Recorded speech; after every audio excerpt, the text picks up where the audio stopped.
Hello, everybody. You're listening to the Big Chill Podcast. This is episode 623. Welcome back to Recap.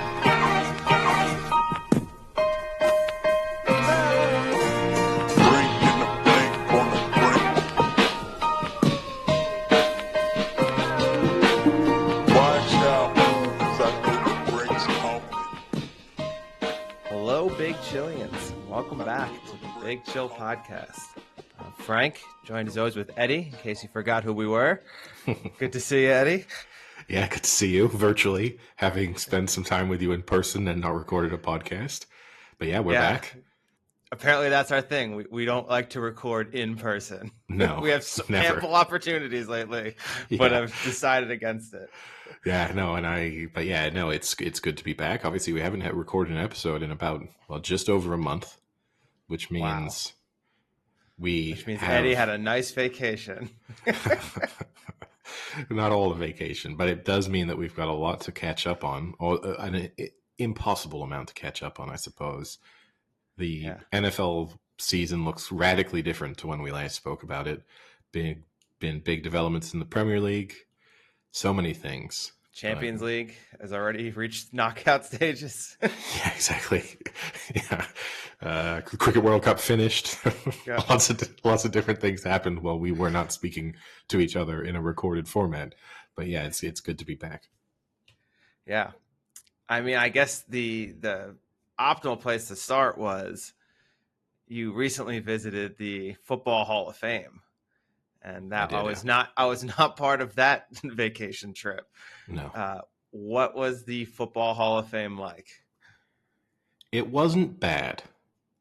Like, would I say absolutely go out of your way to visit it? Is this the first professional sports Hall of Fame you've been to?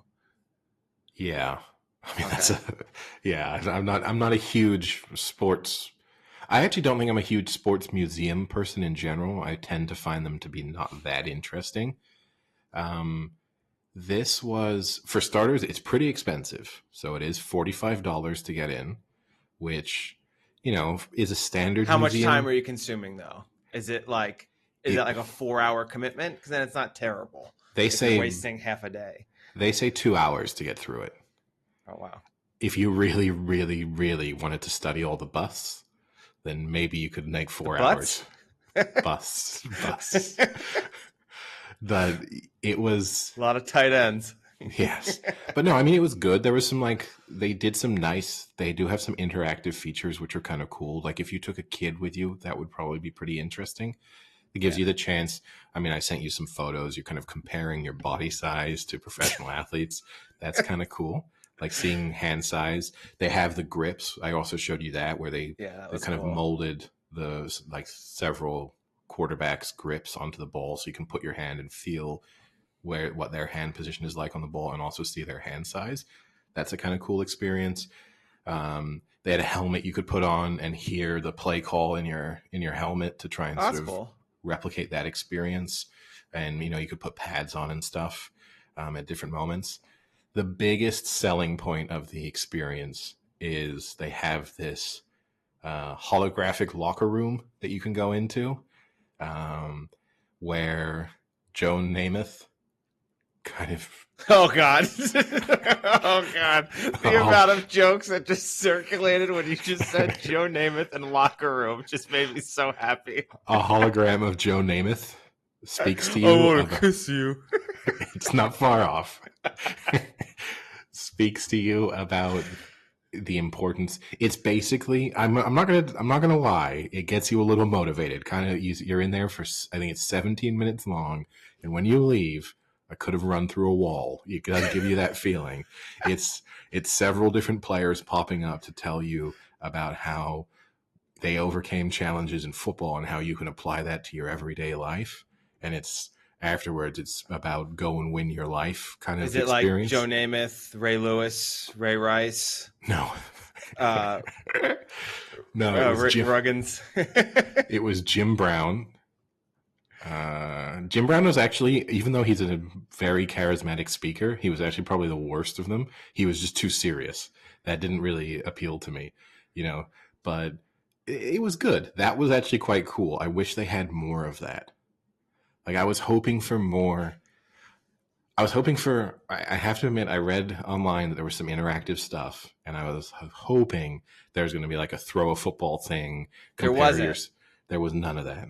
See, because I was gonna say, I also, I guess I'm not a big sports museum. I don't know who is a big sports museum person. I don't know if there's someone who's traveling the world going to different sports museums, but I'd been to the Hockey Hall of Fame because I lived in Toronto, so I'd gone a few times. And then when people would visit Toronto, I would go with them as well. But that was really fun because there was a lot of interactive stuff. So there was one where like you could be the goalie, and they would have shots thrown at you, and you could see how you could save it, and they would film it, and you could like download the film clip of you making saves. And then it had the reverse where like you were shooting on an interactive goalie on a screen, and it would be like Lundqvist or someone else. That was really cool. And there was a lot of those types of things in the hockey one. So the hockey was pretty cool. I figured that would be easy to do for football, like to do like a longest throw challenge, even if you did it into a screen, like a golf ball. I mean, that would be kind of easy. You would have thought, some kind of test your arm strength thing. There would have been even do some of maybe the combine drills. I mean, maybe not run a 40 because people are just going to tear their hamstrings. Amazing. They just have like an ambulance just sitting there. But some of the jumping elements and stuff you could have done. I mean, still, I guess their concern is people just injuring themselves. The average age of people, as they're waiting to happen. The average age of the people wandering around was probably in the 60s. I mean, admittedly, I was there on a weekday, so that's always going to kind of happen, I guess. But that was the disappointing part. You can play Madden at the end of it. There was a big Madden. There was a big Madden section. For $10 more, I could have bought the game. Yes, but that was now it's a huge complex. That's the thing that struck me. The actual museum itself is not massive, but obviously there's the stadium there where they play the Hall of Fame game. And I think Canton plays. I guess it's the Canton High School. I'm not actually sure. Maybe there's a university there that's playing some games there pretty consistently, I think. So I mean, it is Ohio. Space isn't a premium, so yeah, the stadium's cool. But then on top of it too, there's like a whole sort of like shopping mall section, like stuff built up. There's a Ferris wheel. There's a whole bunch of. There's a brewery there. There's a lot of stuff where you could spend a whole day there. Brewery. There's a brewery. I did not go to the brewery, but yeah, there is. It was interesting, but I wouldn't tell someone you absolutely have to go, unless you just love the Super Bowl rings. You got to see a Super Bowl ring from every year. That was kind of cool. That's kind of cool. Are they really? Think? Can we steal? Yeah, them? No, they were real. I think basically there's a requirement. Should we make a heist movie? Yeah, I think the requirement was the team has to make one to go to the Hall of Fame too. Basically, is what's happening. Nice. And there's some cool little memorabilia, So and the history of football stuff. I definitely learned some things. You kind of walk through the history of the NFL year by year. They do that pretty well. There's some cool facts that you can pick up pretty easily. So it's good. Did you learn that they call it the Super Bowl because it was Super News? That was the original sponsor, the newspaper. You try to merge the World Series with the Super Bowl here. But no, it was pretty good. One guy I did like. We were. This word obviously does not translate as well to the busts section. I was walking around looking at them. The face statues. The head statues. Yeah, just the heads. Just the top of the shoulders and the heads. You kind of walking through, and it's pretty impressive. They've got those presented really nicely. And, the really remarkable thing that you can see, right? At first, everybody's white, and by the end of it, everybody's black. That's one of the things that you notice that transition. Now, are they any good, or are we looking at like Ronaldo like statues? So this is the thing. So I'm walking through, and there's this random guy standing next to me, and then he just turns to me, and goes, "I can't tell who any of these fucking people are." He was like, "Yeah, they didn't have their names on them. I wouldn't know who these people are at all." And it's true that for the most part, they do not look. They look kind of like the person, and when you put the name to it, you get it. But if you just told me, like, if you took photos of them, remove the names, and then gave me a quiz with 20 of them, I probably get maybe 50% right. Man, this is where 3D printing has to come in big here. This can't be difficult to do anymore. You wouldn't have thought so. And yeah, it's not Ronaldo statue bad, but it's like it's not better than you'd have if you had some weird kind of eccentric friend who was having one of those made for themselves in their house. Some like weirdo who really enjoyed having paintings of themselves and things. It's that standard of quality. So no, it wasn't lifelike. I had a big thing. Obviously you saw that I posted there was a guy called Hewitt in the Hall of Fame. You made the joke about his head not being big enough for him to be related to me. I if the head sizes Did I make that joke? It must have been on autopilot. I don't remember it. If their head sizes are accurate, some of them have ridiculously tiny heads. Deion Sanders' head was sort of puny, so I can't imagine that's how small his head is in real life. But no, overall, I don't know. I'd give it like a 7 out of 10. I'd probably, if you had a young kid who liked football, I think you could go there and have a pretty nice time. But at the same time, I wouldn't go super out of my way. It was not a pilgrimage, I don't think. Well, I mean, that was just one of your many adventures over this month-long trek around the United States. Yeah. Now, I covered a lot of ground in the last month. I got to see a nice cross-section of the United States. So obviously I did, Arizona, California, Florida, just visiting people. So that was pretty nice. Flew through a few other places as well. It was good. Unfortunately, I mean, we like to do travel stories, right? I was hoping to get more frustrating travel stories from the experience. Most people were pretty rational and reasonable on the trip. The only thing on my flight back to Paris today, someone did eat chicken nuggets before we even took off, and that person should have been murdered. Like, if I'm not a fan of bringing your own food on a plane under any circumstances, really, unless you have very specific dietary requirements. I mean, little snacks, I'm It's fine tough. with. This is tough though, because there are times where like if I fly out of Tucson, I obviously have a connection, and then I usually have a much longer flight. And then sometimes in that connection, I don't have time to get lunch. So it's either like I need to buy something and eat it on the plane, or I'm not eating for 8 hours. And for me, if I don't eat in 8 hours, I might literally die. So I have to bring something on the plane. But I'll bring like a sandwich. Like I'll buy like a turkey sandwich and eat it or whatever. That's tolerable. And I usually eat it when like drinks are coming out and meals are coming. I'm not like as people are still loading, like being a savage and just downing food, staring at people walking by me. McDonald's in an enclosed space is not great anyway. So for starters, you're an asshole for having that be the food of choice you've chosen to bring on the airplane. And the fact that they were eating it before the boarding process had finished, which at that point, just eat it before you get on the plane. You had enough time. You could have sat outside and eaten it. There were two groups around me who were both eating McDonald's. So they were not alone in this respect. So just as a public service announcement to people who are flying, obviously with the holiday period coming up, more people will be taking trips. Please don't take fast food on an airplane. People around you will not like you. It's not a nice thing to do. It stinks. Like, you might not notice how much it smells, but when you stick yourself in an enclosed capsule, it smells pretty strong, even if you're not sitting that close to you. And that is your Edward Hewitt public service announcement for this podcast. Exactly. Welcome back. Yeah. But no, overall, people traveling were quite reasonable. I was disappointed on my flight to Paris. I had no one sitting next to me. I like to talk to people on the airplane. Someone moved next to me just before landing, which I didn't totally understand why that happened. But they asked if they could sit next to me while we were landing. She was very Man nice. or woman? Woman.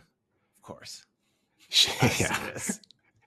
Yeah. She'd been eyeing me up for 8 hours, and she heard you got the Joe Namath speech. Yes, that was ready to run through a wall for her. But she was very pleasant.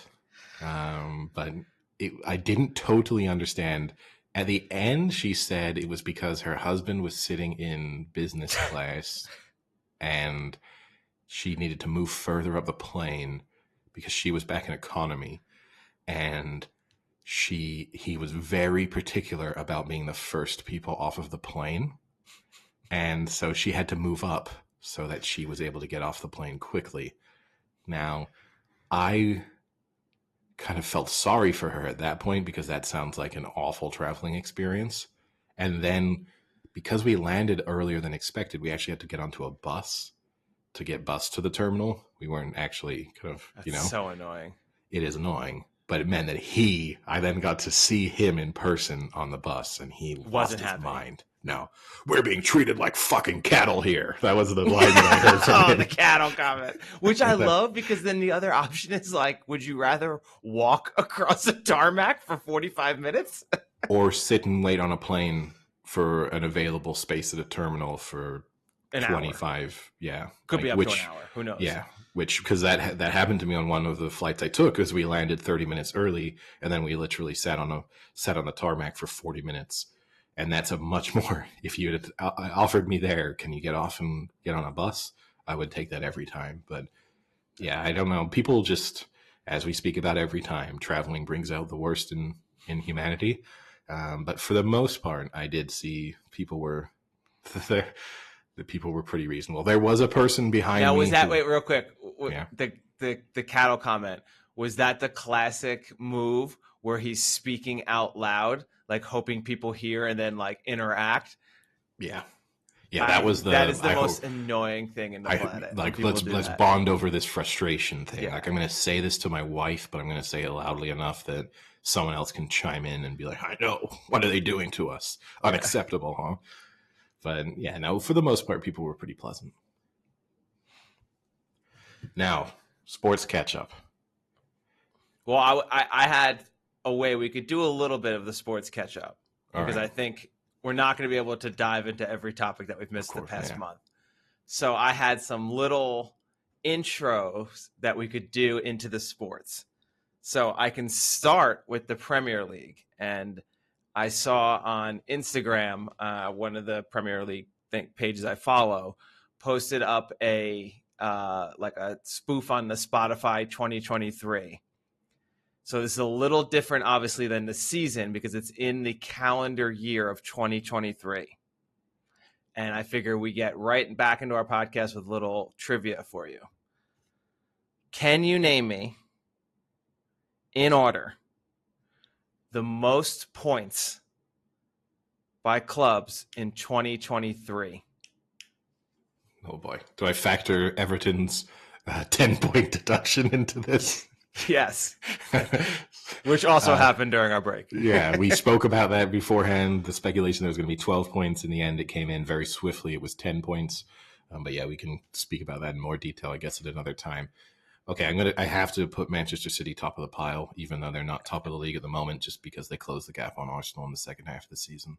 Yes, 82 points in 2023, leading by a substantial margin. I'll put Arsenal second. Arsenal second, 71 points. Now it gets trickier. I'll put Liverpool third. Liverpool is fourth at 67. Newcastle? Not in the top 5. Yeah, they had a bad second half of the season last year, relatively speaking. Not Manchester United? Manchester United, number 5, also at 67. So I guess missing number 4th. I'm missing number 3. Had Aston Villa?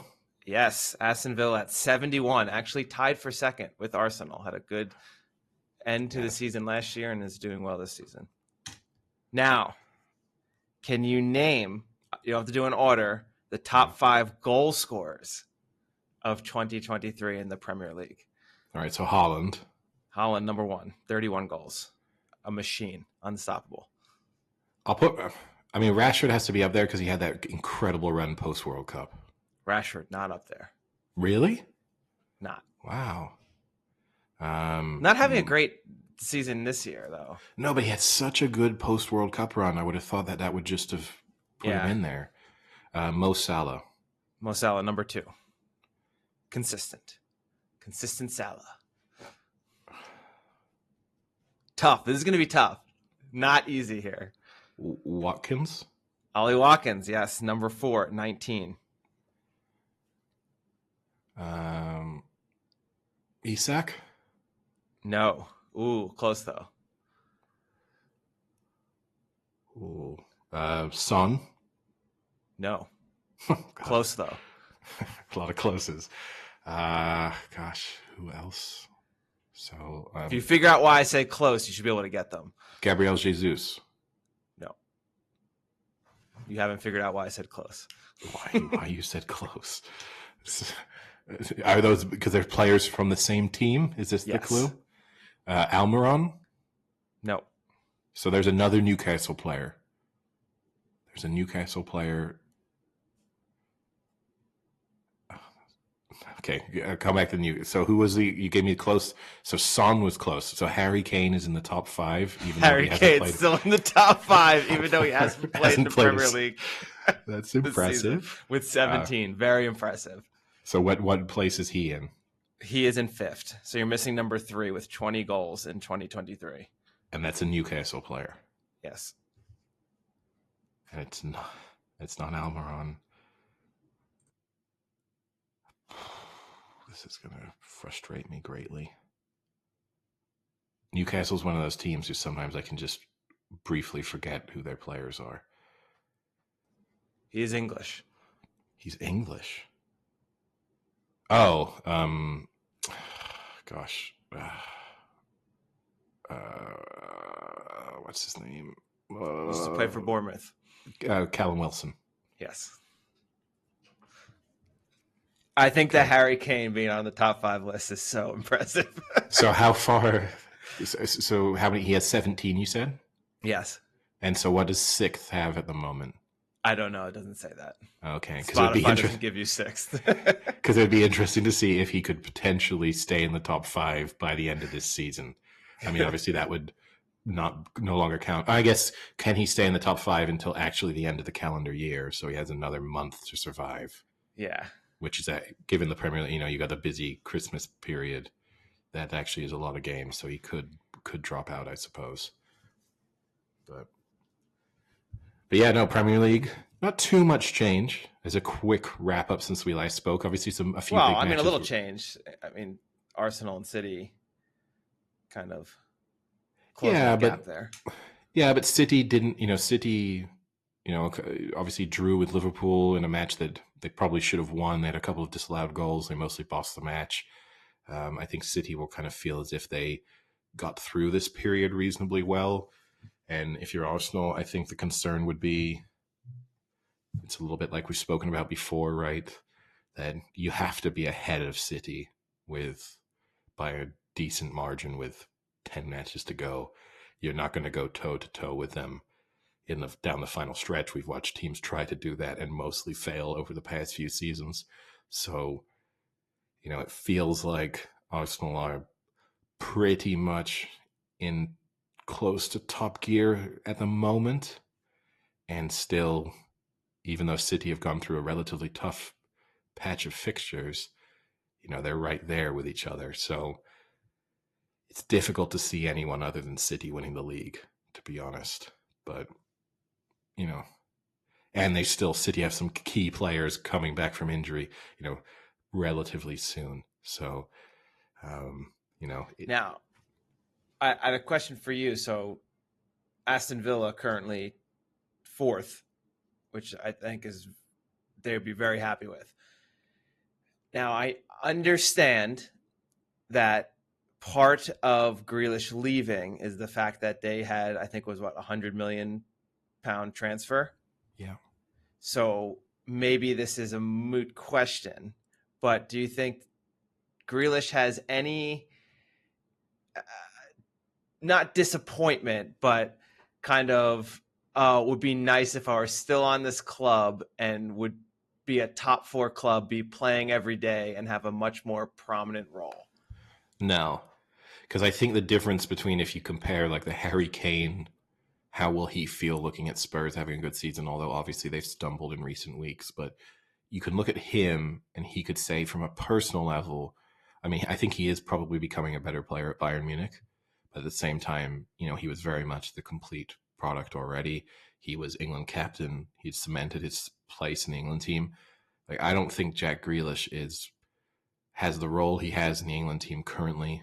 If he were still at Aston Villa, I think he's improved tremendously as a player at Manchester City. Obviously, he speaks about how the impact that Pep Guardiola has had on his career and that learning period he went through in those first sort of 12 to 18 months. So I think he would feel like he's just a better player. And then you throw in, he's won the Champions League and the Premier League, stuff that he would just, even if Aston Villa do maintain this, stuff he would never have done. I think for him, maybe this makes him think towards, like, if Aston Villa can kind of turn themselves into a consistently top 6, top 5 team, maybe there's a chance for him to go back to Aston Villa towards the end of his career and to go back to his hometown club and not feel like you're dropping off significantly in terms of standard. That maybe is a thought in his mind. But obviously, he's still relatively young. That's a long way off. And for the Premier League would tell you there's a very limited chance that Aston Villa are still the team that they are now in 4 or 5 seasons. But yeah, I think for him, no regrets. I think Harry Kane, when Spurs were flying, and not flying anymore. No. 3 straight losses. Yeah. But if you told him then, like if you told him Spurs are going to win the Premier League, do you regret leaving? I think that would have been an absolutely yes answer. Yes. Whereas I think Grealish, there's almost nothing Aston Villa could do now that would make him regret having made that decision. Even if Aston Villa won the Premier League, which they're not going to do, I still think he would say, I was right to leave. So yeah, I think you're right too. I mean, Grealish is obviously much younger than Harry Kane, so a lot more development in terms of being a player. So he's probably benefited greatly, whereas Harry Kane probably has gotten better, but at this point, I mean, he's probably in the tail end of the prime of his career. So getting better is a very marginal term. Yeah, and you just have to look, right? I mean, look at Ollie Watkins and his role in the England team. Now, admittedly, he's trying to wrestle one place away from Harry Kane, who might be the best player in the world in that position and is England captain. So that is a more difficult challenge than Grealish faces out wide, although that's still an incredibly competitive position for England.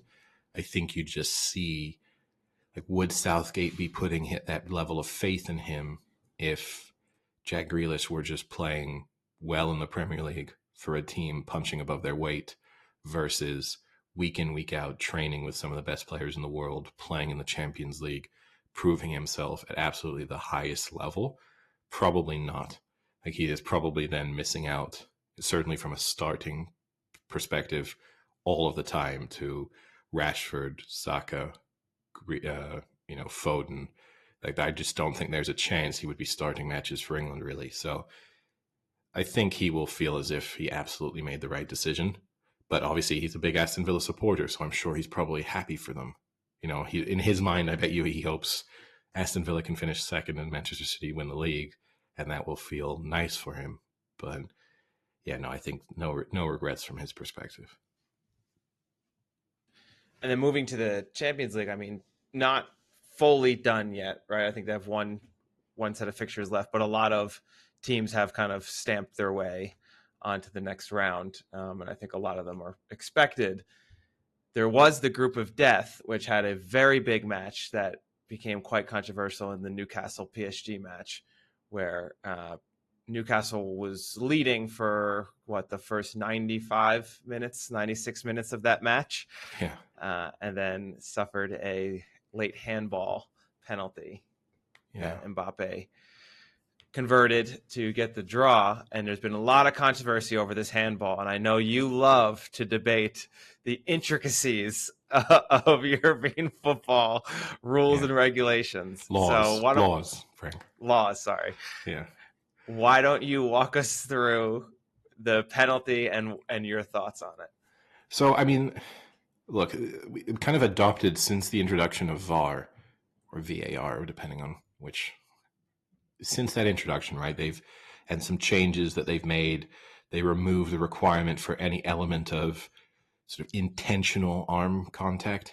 At first, that was only for attacking players. Now they've also done the same for defending players. And any arm contact in the build up to anything is considered to be a handball now. I don't love that because I think you see plenty of instances where, this whole sort of is your arm in a natural body position, I think becomes very difficult to interpret at times. You see those moments where players are falling and potentially putting an arm down to sort of brace themselves, but that means their arm is away from their body, and then that's a handball. I just feel like it's too inconsistent now, and I think we saw that right the very next day with Bayern Munich, who were originally given a penalty in injury time in their match, and then was reviewed, and then the penalty was decided it was not a penalty, and those examples were pretty similar to me, and it's difficult for me to look at the same competition, which should be applying exactly the same standards, within 24 hours of each other, basically making completely opposite decisions. And that's the thing. It's the inconsistency in any sport, right? It's the inconsistency of officiating that will drive people mad. I think as long as you're consistent, you can accept pretty much any interpretation.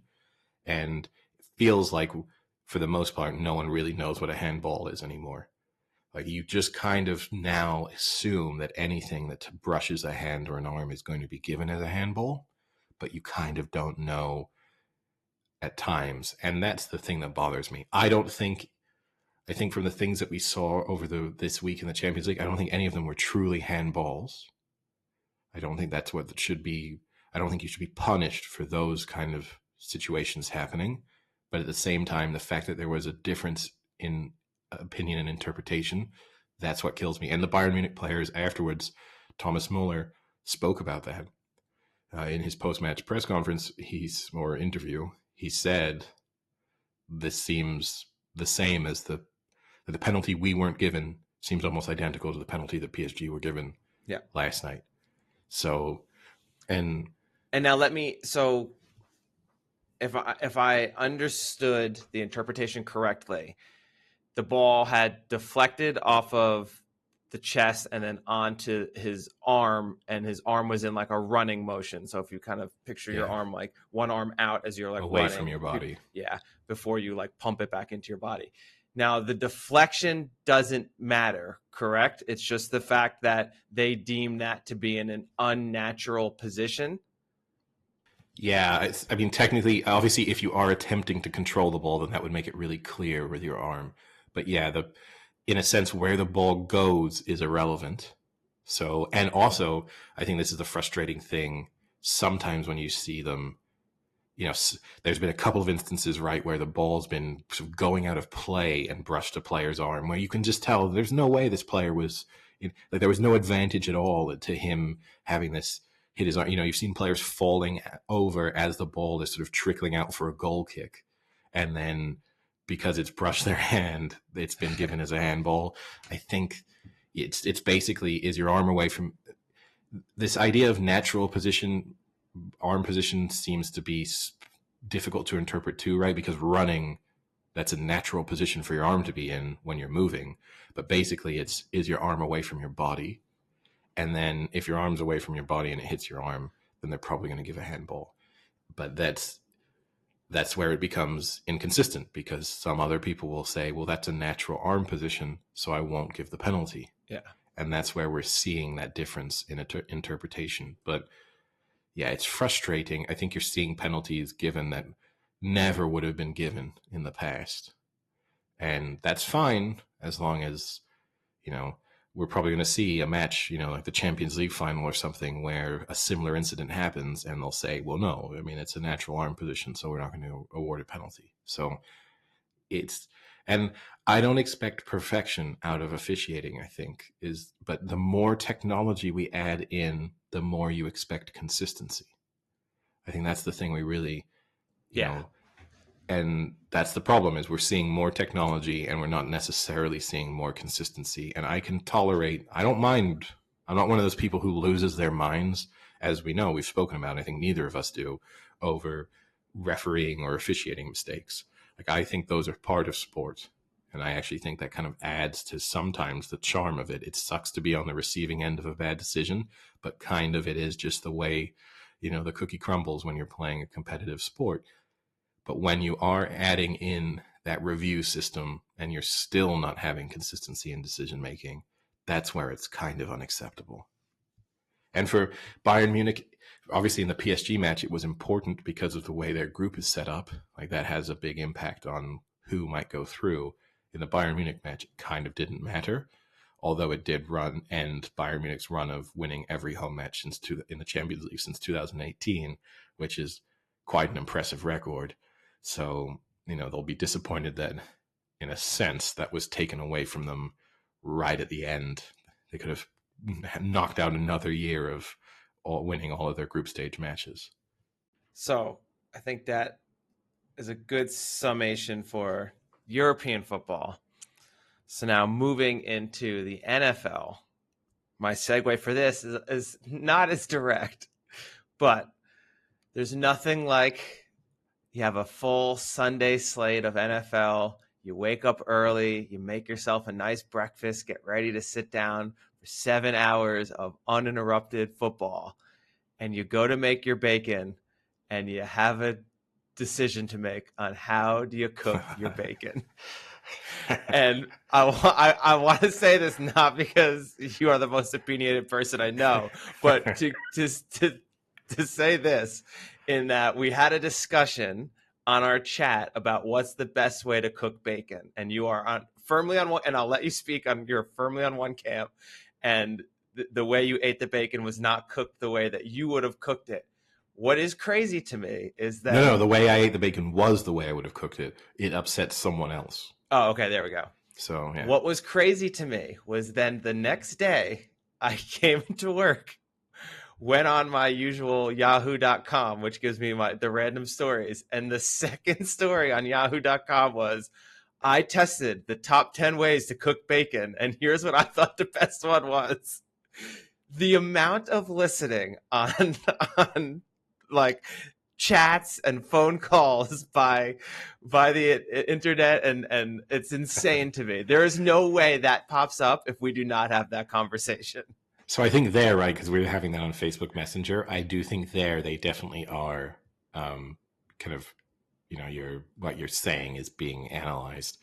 I don't 100%. Think your phone is not being, like, your iPhone is not listening to you.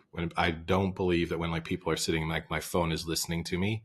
And, like, we had a recent incident, right, when Olivier, the guy who was with us in Arizona, got an ad for an air fryer after he'd been in your house and we'd been speaking about the air fryer. 100% because. The easy conclusion is to say because your phone heard you talking about the air fryer.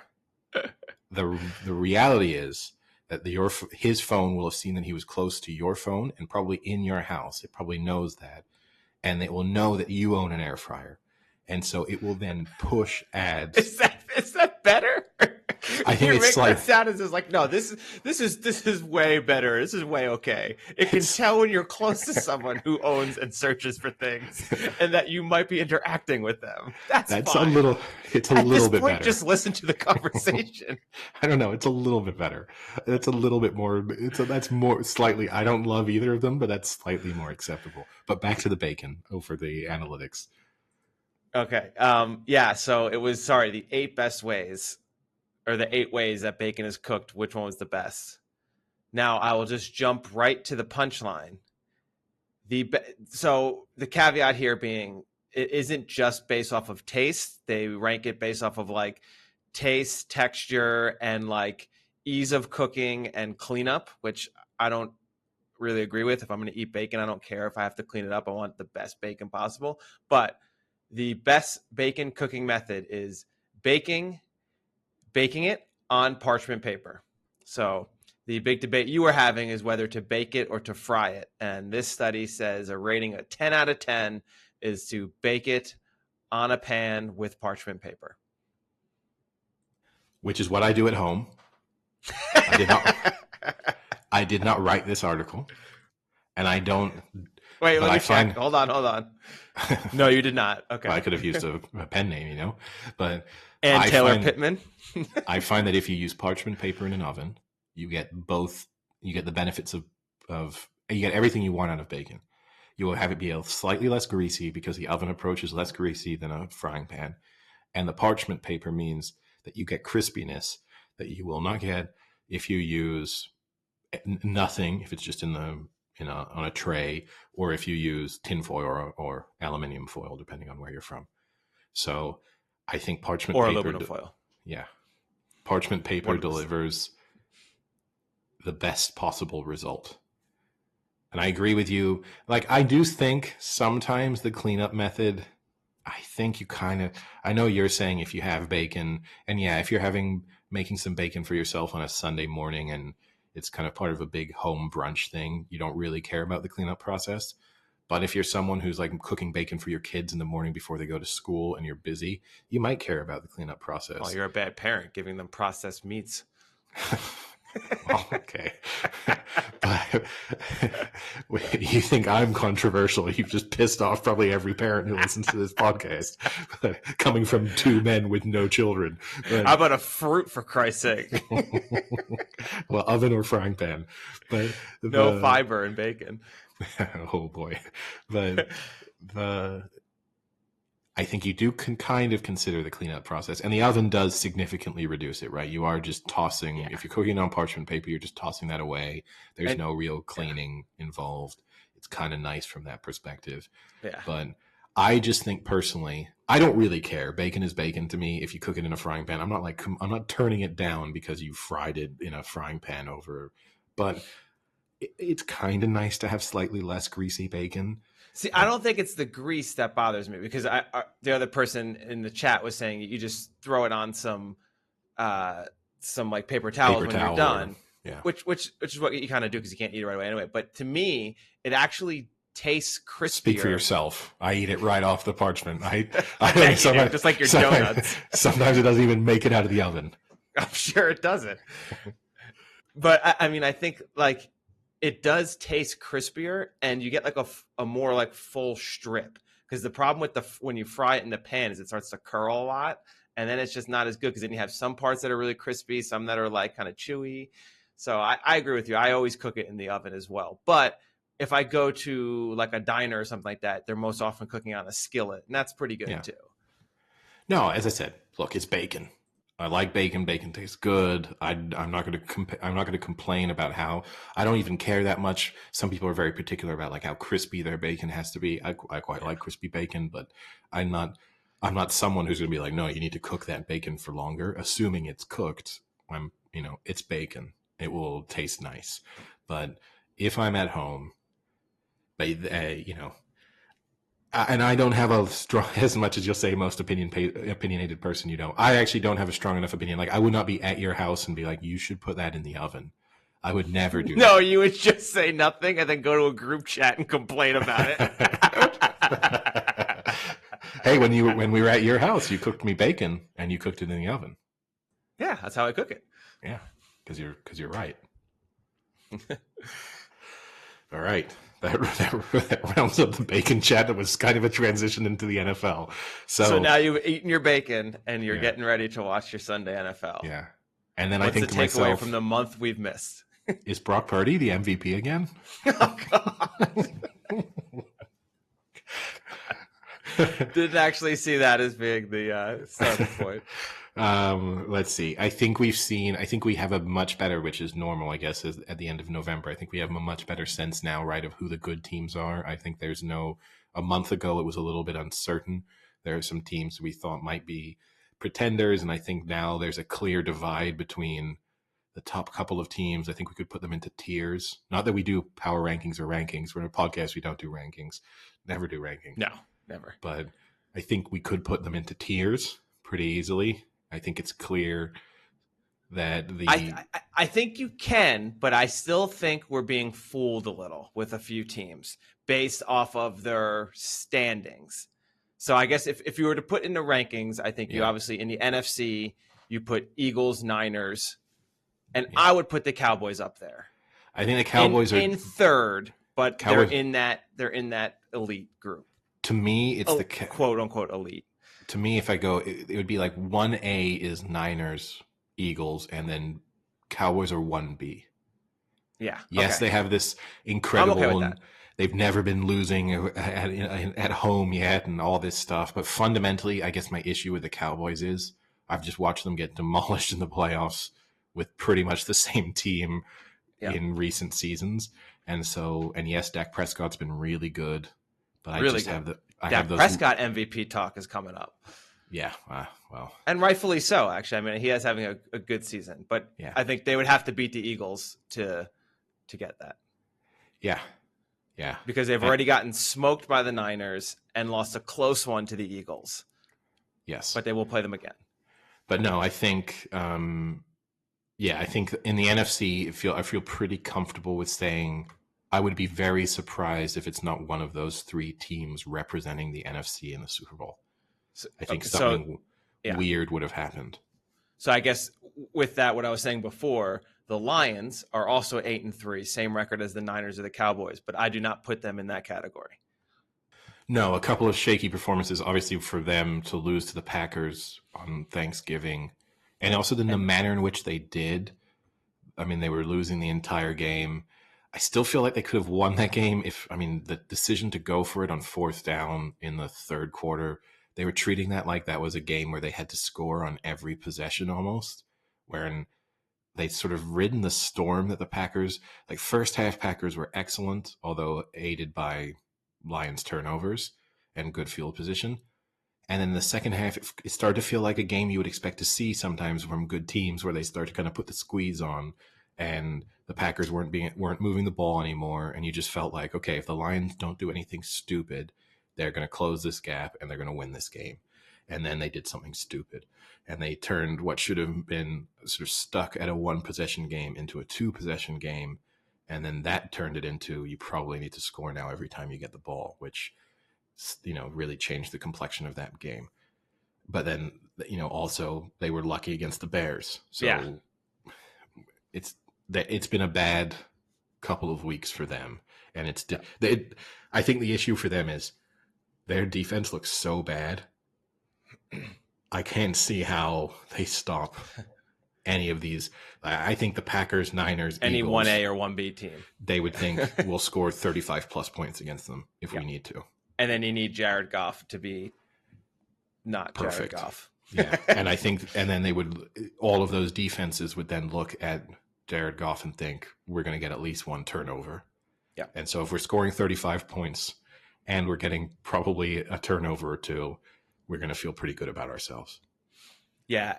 And, I like Dan Campbell.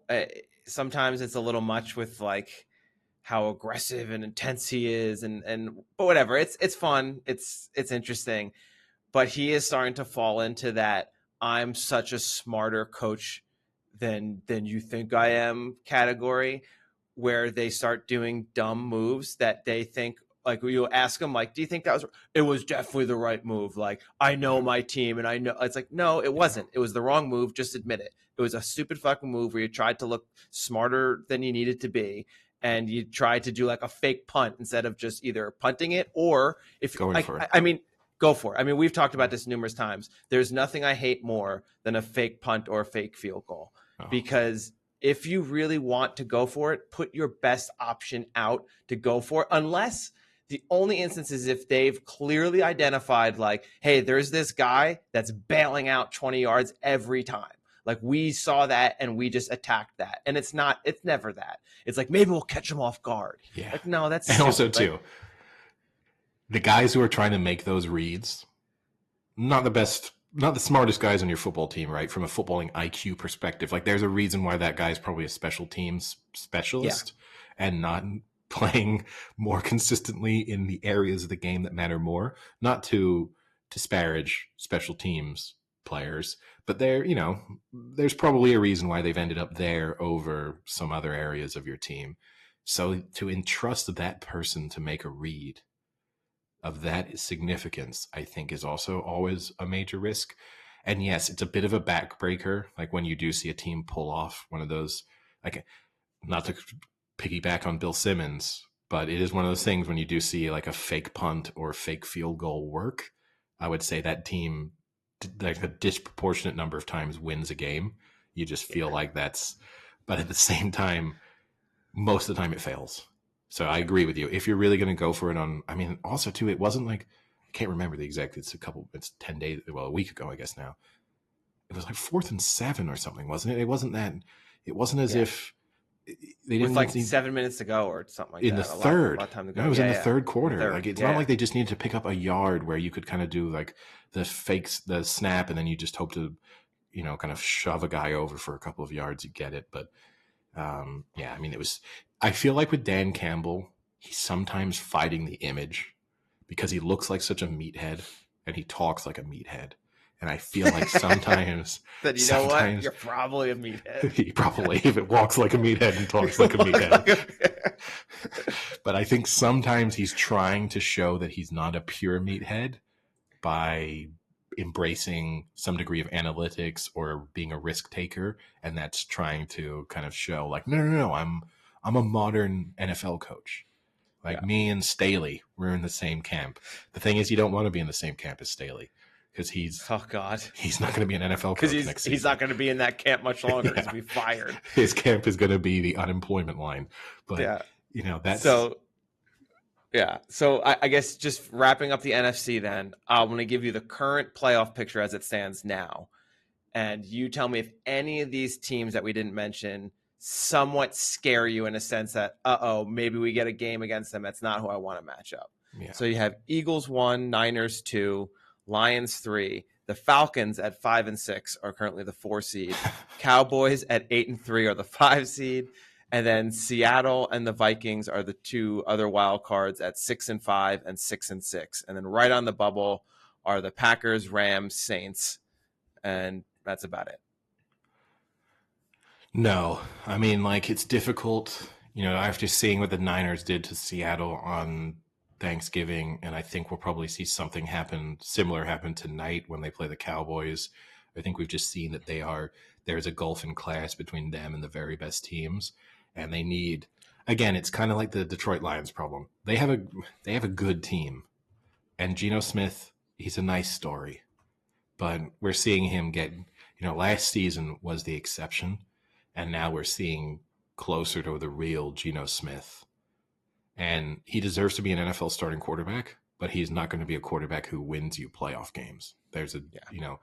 I mean, of course, he could win a playoff game. Their team is good enough, but he is not going to be the reason why you win. And you sometimes need that, obviously, in tight games against other good teams. So, now, what about the 2 teams that are kind of on a little bit of a win streak? The Rams have won 2 in a row against the Seahawks you just mentioned, and then kind of blew out the Cards. And then the Packers have been looking better the past few weeks, having beat the Chargers.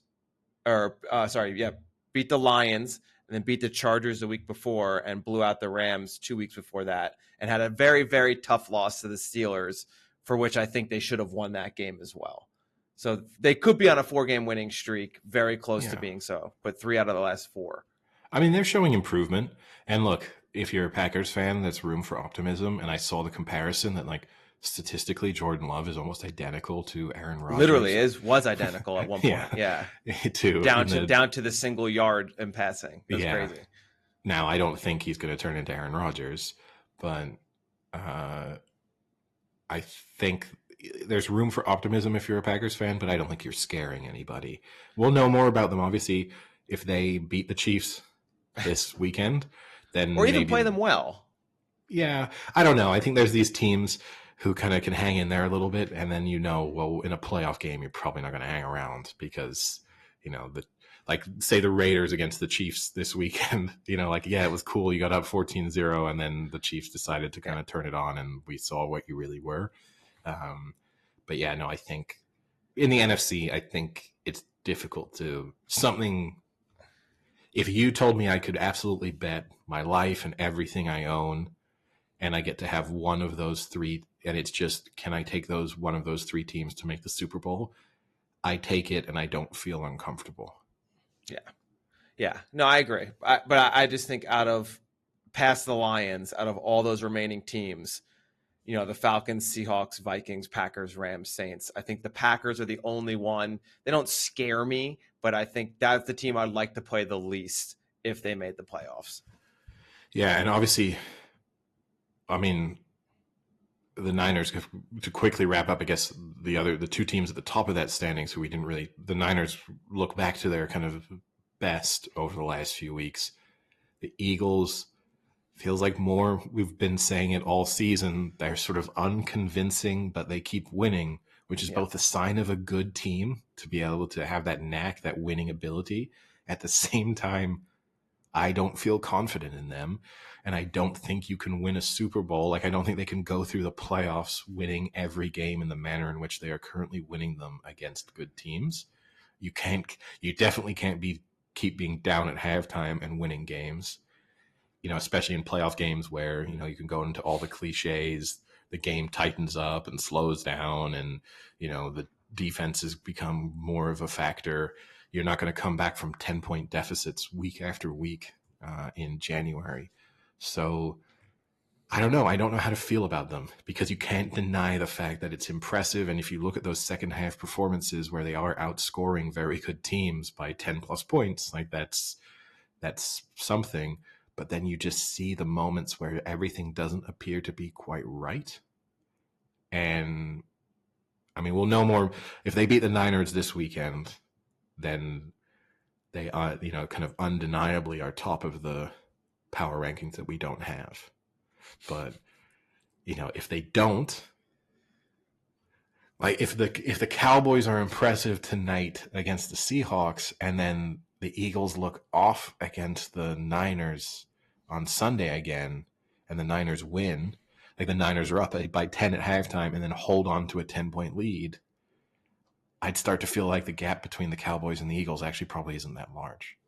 Yeah, I mean, it's not. I mean, they played once and it was extremely close. I mean, that game went down to literally yard lines.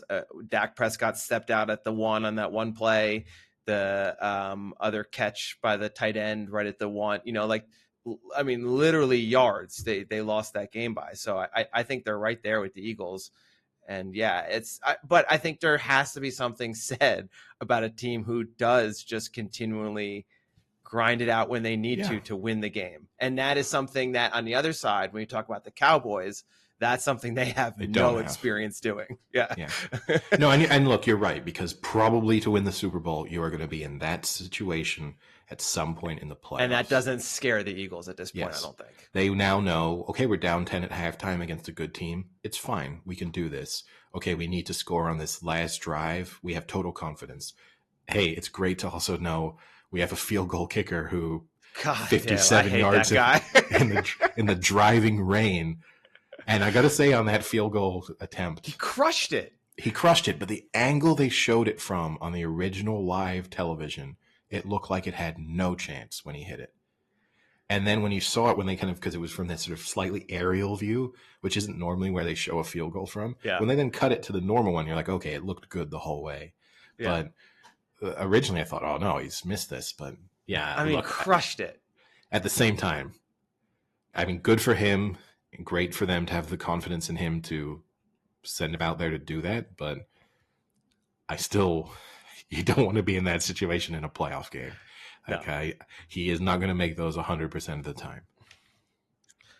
So let's move then to the AFC. Again, I think this is, you have top tier and then you have other teams with a record that I don't consider top. So you have, if the playoffs were right now, you have the Ravens as the 1 seed with the bye, Chiefs with the 2 seed, Jaguars with the 3 seed, Dolphins with the 4, Steelers with the 5, Browns with the 6 seed, and the Colts with the 7 seed at 6-5. And then right on the bubble, you have the Texans at 6-5, Broncos at 6-5, who are on a streak right now, and the Bills, who are trying to inch their way into a playoffs at 6-6. And then you have Bengals, Raiders, Chargers kind of below that. So really tight in the AFC. I think that's going to be interesting as you go down. The wild card in the AFC is going to get really tight. And there is, I think, going to be a good team that actually misses out on making the playoffs. And whether that's the Bills, who maybe they're not as good as we think they are, but you watch them play the Eagles and they're still a top quality, top tier team, I think. I think the change in offensive coordinator is obviously, it appears to have helped them, that they're just a little bit more aggressive with their offensive play calling now. and that obviously kind of suits Josh Allen. I think he's the type of quarterback, right? You have to let him take his risks, and he's going to make mistakes, but it's sort of what you have to embrace with him playing that position. I'll say this. I think the NFC right now, you can do the futures bet, right? Which the winning conference, and it's not even, it's 10 to, it's the kind of same odds, AFC, NFC. I think the NFC should be heavy favorites to win the Super Bowl, because I think you can pick a lot more holes in all of these AFC teams than you can in most of the good NFC teams. And I think whoever represents the NFC in the Super Bowl is probably going to be the favorite in the Super Bowl. Like I'm trying to think of the scenario where Eagles, Chiefs, I think Eagles are favorites. Niners, Chiefs, I think Niners are favorites. Okay, Cowboys, Chiefs, maybe the Chiefs are favorites just because of the pedigree and the experience. But then Cowboys, Bills, if the Cowboys have made it there, I think then the Cowboys are favorites. I just think that would be one thing, a little tip. I would say I would happily back the NFC at this standpoint. I think there's less quality in the AFC. I think the Ravens are the best team. I think they're the only tier 1 AFC team for me. I still think you have to put the Chiefs in there. To me, the Chiefs are the Cowboys. I think they're 1B. Except they have won multiple Super Bowls. Well, yeah, but unfortunately, and have the best quarterback in the NFL. Right, but we're not. The winning multiple Super Bowls and the pedigree helps, right? But we're not playing in 2020, so it's that Super Bowl win there doesn't help them win this season necessarily. I don't know. I just don't feel confident in them in the same way. I don't see the same type of quality. The Ravens, I mean, you probably have more doubts about the Ravens because you just have the Lamar Jackson concern that I probably don't have to quite the same extent.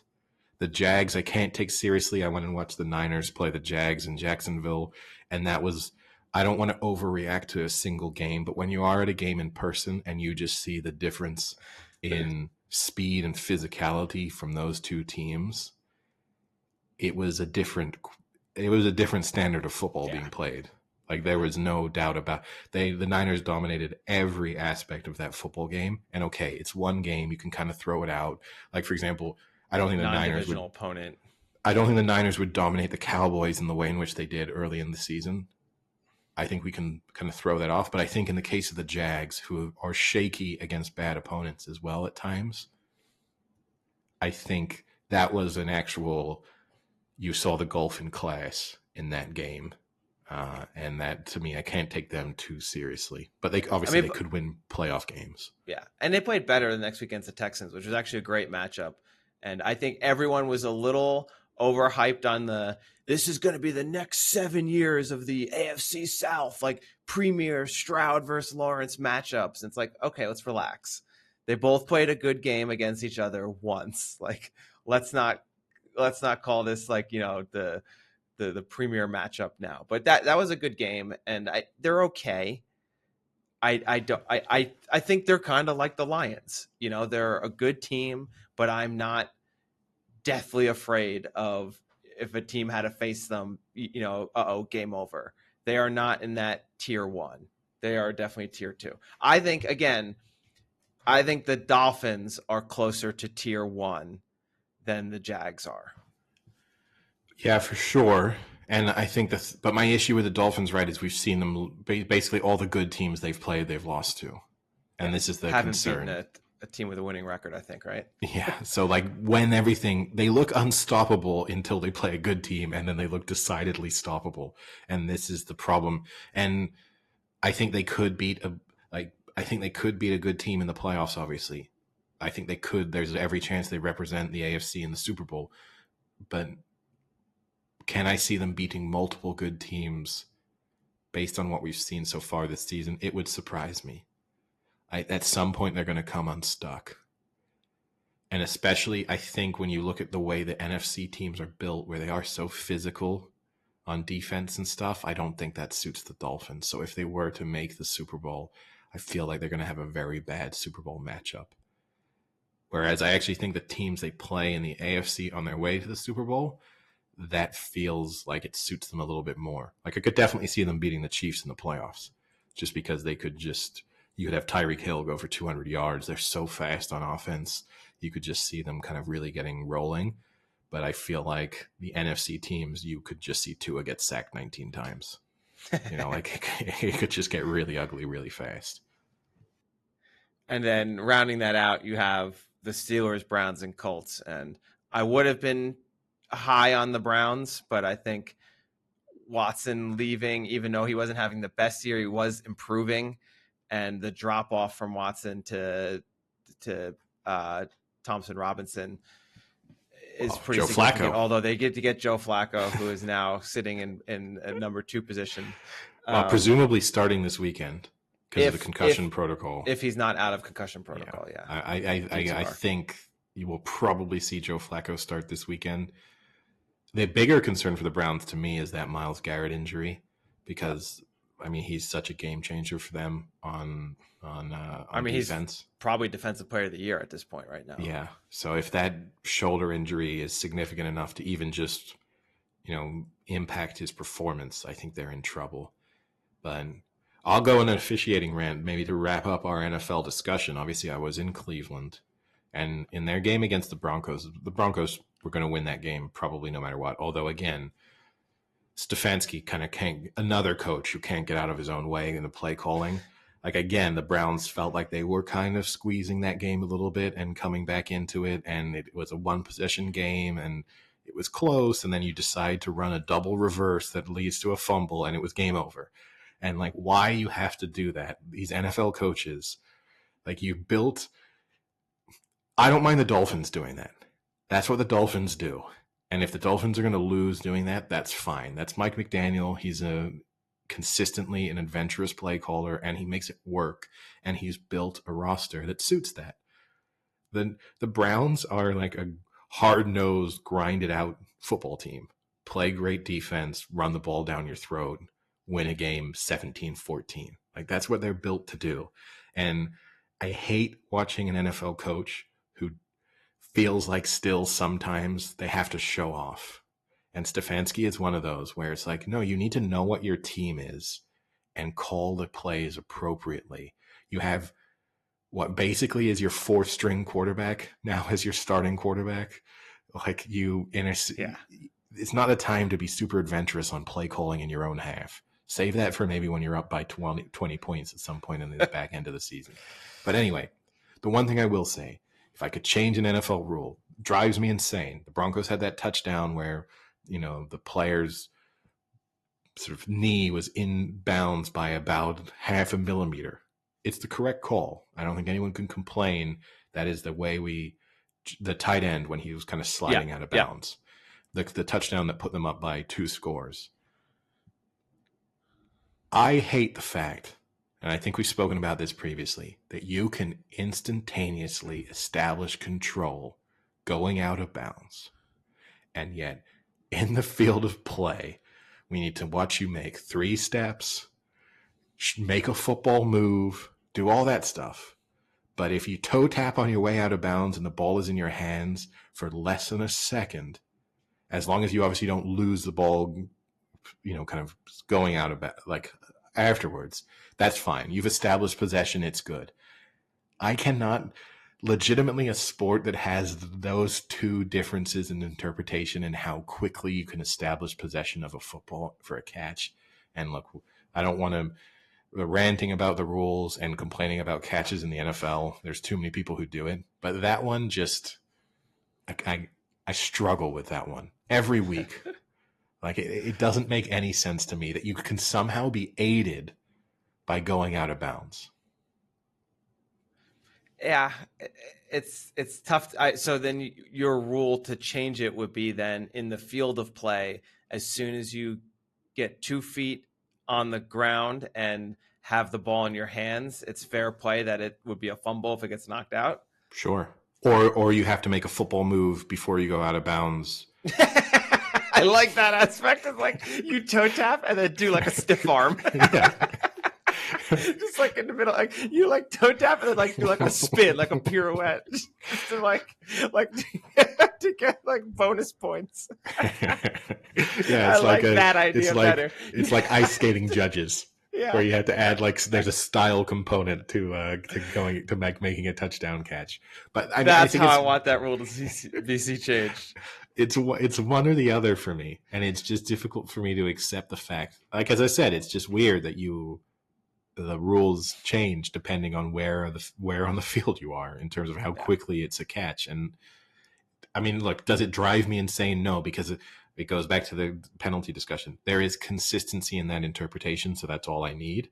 Like, it doesn't actually bother me. Like, I'm not screaming at the television like that's not a catch. I know it's a catch, and that's fine. But it is strange to me. I cannot think of another sport really where you have a moment where the interpretation of a very key aspect of the sport changes radically based on position on the field. You know, like that's where I struggle with it a little bit. It's as if they were like the offside law changed in the penalty area in football. You know, like it's as if like, oh, no. When you're close to scoring a goal, you're allowed to be half a yard in front of the defender. Like that's okay. Like as long as you were behind him at some point, that's fine. But no, if you do it on the halfway line, you got to be completely behind him. That sounds idiotic, but that's actually kind of what they're doing with the catch rule. Well, let's wrap up with a little callback to a fun little game we like to play, and that is Family Feud. So I was watching Family Feud last night, and they were doing the fast money, and I saw some pretty terrible answers. So I want to see what you would get, and then I'll tell you some of the really terrible answers I thought they said. Give me a second because I just have the answers up, so it might take me. Like I can't do the rapid fire like he does, so I don't have the questions. Yeah, no worries. Okay. First question.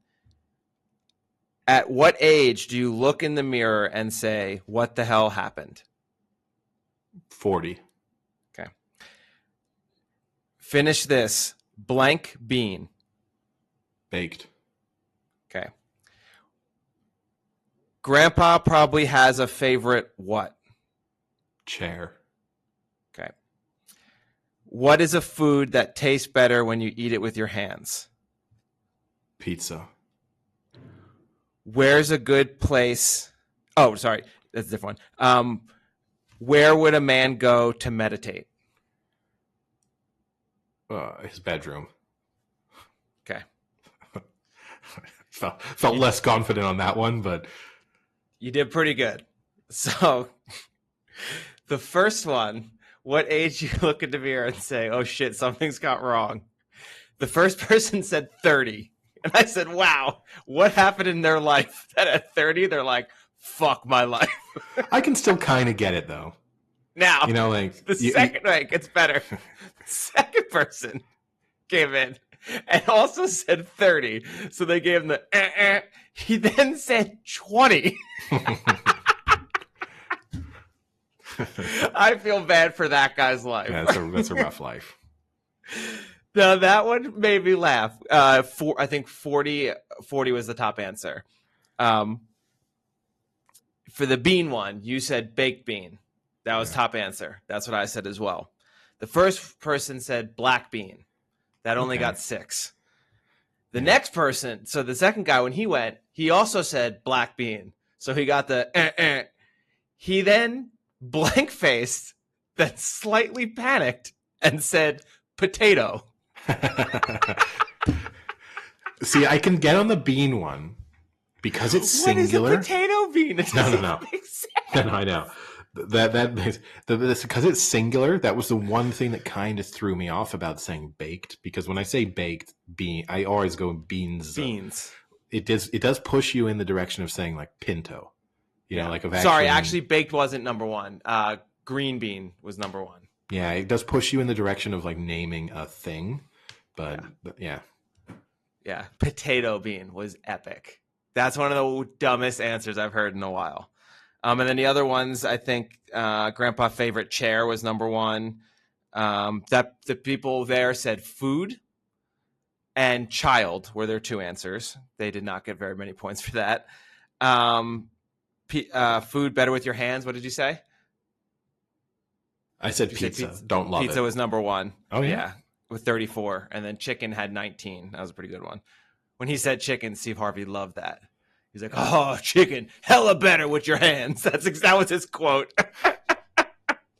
And then the last one was man goes to meditate. Bathroom was number one with 48. Yeah, I mean, that makes sense. Yeah, as an answer.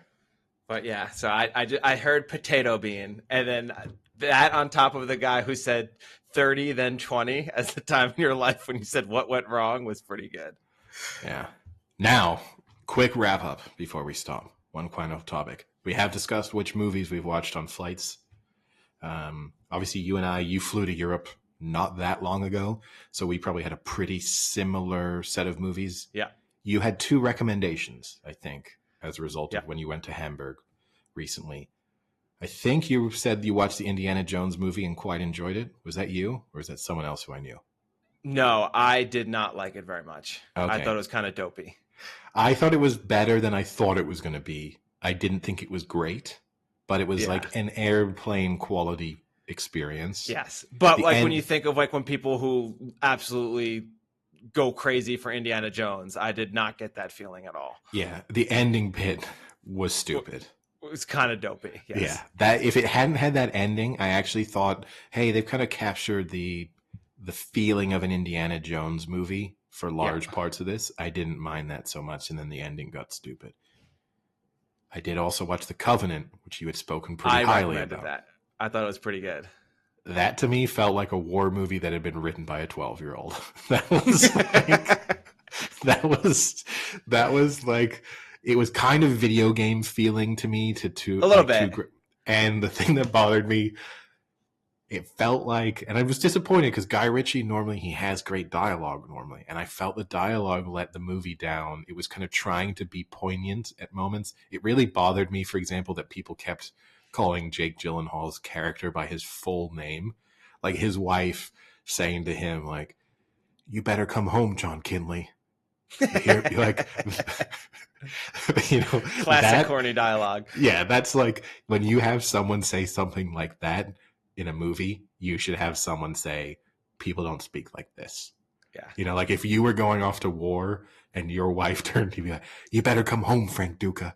You hear me, Frank Duca? You better come home. Like that's just not a conversation that happens. In the vein of those movies, though, I thought it was better than like American Sniper and a few of those other ones that came out that have like a similar idea to it. Like, I was kind of like, you kind of feel the anxiety a little bit when you watched it. Yeah, the thing that did take me by surprise, I obviously kind of knew, I'd YouTube clipped a bit of it previously, how long it was after he was saved. Yeah. Like that bit happened on the plane, and then I went to hit my screen to be like, how long's left in this movie? It's like 57 minutes left still. Yeah. I was like, my God, it feels like we've done the big part of this movie, and now I get to watch a guy get on holes. That part dragged. Yeah, and him just drunkenly yelling at people.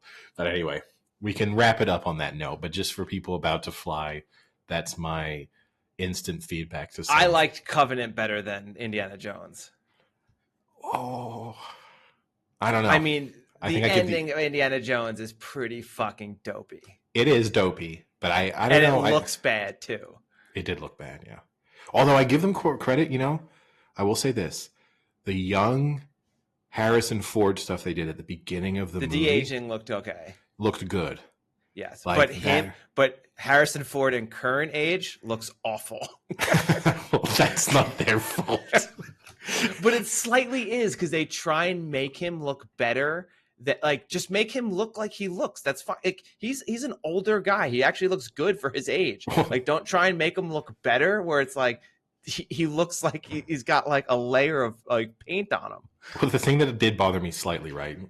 It appeared as if Mads Mikkelsen and and Harrison Ford in the World War II scene should have been about the same age.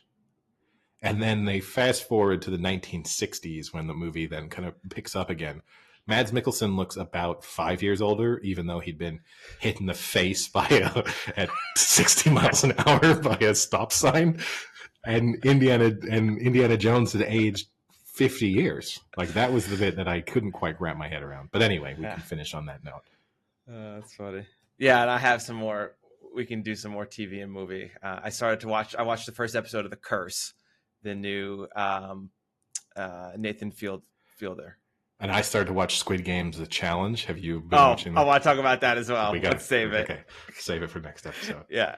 I don't actually have much to say, but my one comment was, how funny would it be if these people are told it's like Squid Game, but like it's like for real, and then they get in, and then they actually get shot. Killed. Yeah. Anyway, we can save that. I've got some. Okay, wait, real quick. My other idea. Wait. I have one more idea on that. Is that they like stage it so there's like the first 4 people are actors in like the first game, and they do get shot and like pretend that they've died, and then see what the other people do, like in like the real people. If you see what I'm saying, that would be freaking awesome to see. I wish they had done that, just like in the first game. I'm like, nah, just kidding. But yeah, we'll talk about that next time. That's something to look forward to. All right, talk to you later. See ya. See ya.